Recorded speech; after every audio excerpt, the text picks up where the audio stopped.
Let's start with light. Light hits chlorophyll, and chlorophyll, the electrons in chlorophyll get excited. And they leave chlorophyll. You know, the excited electrons leave chlorophyll with their energy. That energy was taken by the light now, right? So now the light is chlorophyll. The energy bounces around in that funnel that I was talking about, and it has to be taken by this special reaction center chlorophyll. If it's taken by that reaction, if it gets there to the reaction center chlorophyll, then that reaction center chlorophyll has the ability to pass on that excited electron with its energy, right, the energized electron, to a protein called the electron acceptor. So that's the story so far. We kind of had looked at that already. So what does that do?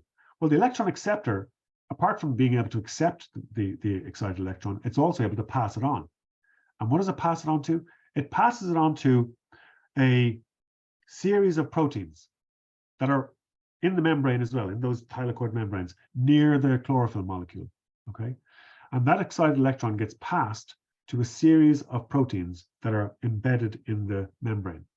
Now, don't worry too much about electron transport. We're going to come back to electron transport and look at it in detail when we do respiration, because there's another electron transport story in respiration when we come to it. But for now, think of it, I'll tell you what you think of it like. Think of it like a game of pass the parcel. You know, pass the parcel? Probably been a while since you played a game of pass the parcel. But if you remember, the whole story is each time you pass the parcel, a layer comes off it. So think of those layers as energy around an electron, okay? And as the electron gets passed from one electron transport protein to the next, because there's a few of them, the electron moves from one protein to the next, and as it does, it loses its energy, right?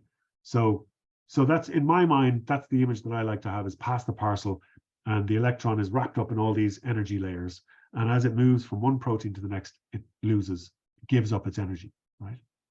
And what happens to that energy? That energy is used, the excess energy from the electron, is used to make ATP from ADP and a phosphate.